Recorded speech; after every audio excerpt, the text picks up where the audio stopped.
નટુભાઈ જય શ્રી કૃષ્ણ. જય શ્રી કૃષ્ણ. તમારી ભાષાથી હું એટલો બધો પ્રભાવિત થયો હકીકતે કે અનેક કામ હોવા છતાંય તમારો લેટર વાંચ્યા પછી તમને ફોન કરવાની સામેથી ઈચ્છા થઈ. પેલા તો હું ભાગ્યશાળી કહેવો. ના ભાગ્યશાળી તો ઠીક છે, પણ ભાષા બહુ સરસ છે તમારી. હા, હવે આપને શું પ્રશ્ન છે કયો? યુટ્યુબમાં મૂકવા લાયક હશે તો આપણે યુટ્યુબમાં મૂકશું કે ખાનગી છે?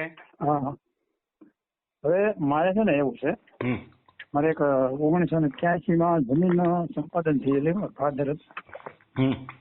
ફાધર હતા ત્યારે, તો એ જમીન એ વખતે અમારે નોટિસ આવી હતી. મારા બાપા એમ કહેતા, પણ પછી મારા કાકા છે ને એવું કહેતા કે જમીન રૂબરૂ સ્થળ ઉપર ટિકિટ આવતા હોય કે નહીં, તપાસ કરવા પેલા રોડ સ્થળ ઉપર આવતા તપાસ કરવા માટે. એટલે એને એમ કીધું કે આ જમીન અમારી છે, બધી સંપાદન થાય છે. અમારી એટલે કોની? એટલે કાકાની. કાકા એવું છે. 7 નંબર કોના નામે હતું? 7 નંબર એ વખતે અલગ હતું અમારું. ઓકે. 80 માં અલગ થઈ ગયેલું હતું. બરોબર છે. અને પછી 83 સંપાદન થઈ, પણ એ રીતે પછી થયું અને સંપાદન 193 પૈકી એક એની જમીનમાં સંપાદન કર્યું. એટલે આમ પણ સ્થળ ઉપર અમારી પણ વહી ગયેલી છે. સમજાઈ ગયું. સ્થળ ઉપર તમારી ગઈ વળતર એને મળી ગયું. હા, સંપાદનની નોંધ એનામાં નાગી, જમીન તમારી અખંડ રહી, વાસ્તવમાં જમીન તમારી કપાઈ ગઈ, પૈસા એ લઈ ગયા.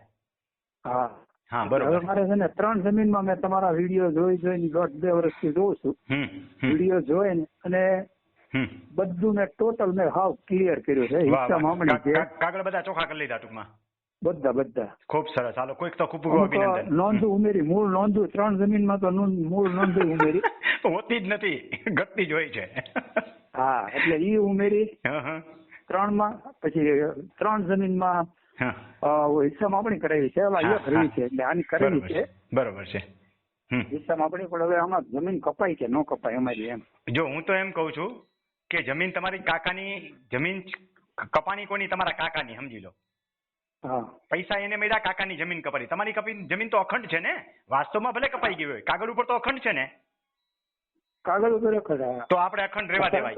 આપણે અખંડ રહેવા દેવાય. હું તમને સલાહ આપીશ કે એના એલક્યુ કઢાવવા ન જવાય, નહીં તો સલાહ આપત કે એના એલક્યુ કઢાવો, સિવિલ કોર્ટમાં કેસ મૂકો, પણ આપણે કાંઈ ન કરાય. 7 નંબરમાં તમારી પાસે જમીન વધારે છે, બરોબર છે, તો તમારે કાંઈ ન કરાય. બીજું આ 40 વર્ષ વયા ગયા, કશું ન કરો, તમે લાભમાં રહેશો. મારા શબ્દ લખી રાખજો. નુકસાનીમાં એ જ હશે કાકો, કારણ કે 7 નંબરમાં એની જમીન પૂરી છે, વાસ્તવમાં તો પૂરી છે નહીં, વળતર તો એ લઈ ગયો છે.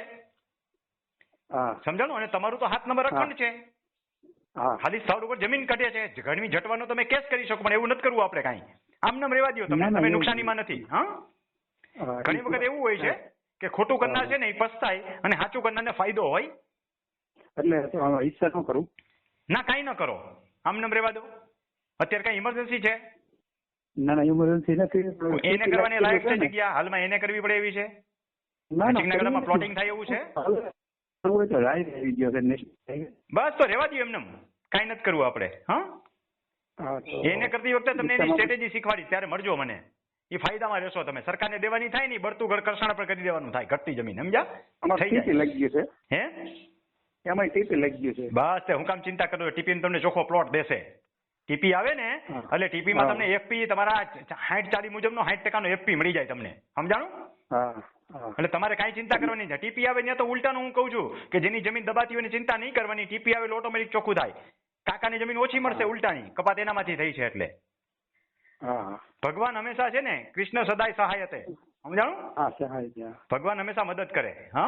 ઉલટાની ટીપી બેઠી એટલે તમે ફાયદામાં છો. બધા આ વિડીયો હું મૂકીશ બીજા ખેડૂતો માટે, સાંભળો કે કોઈ પણ ખેડૂતે ચિંતા નહીં કરવાની. જ્યાં ટીપી આવે એમ હોય કે ડીપી આવે એમ હોય ને, ત્યાં કપાત જગ્યા 60% જે છે આપણને મળે, 40% સરકાર લઈ જાય.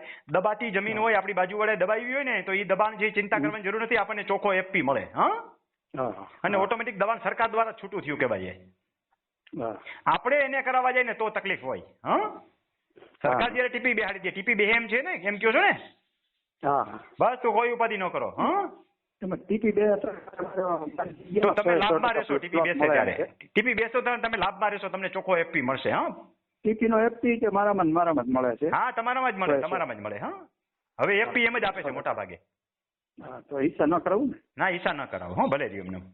એ વાંધો નહીં. ભલે ભાઈ, ભલે આવજો.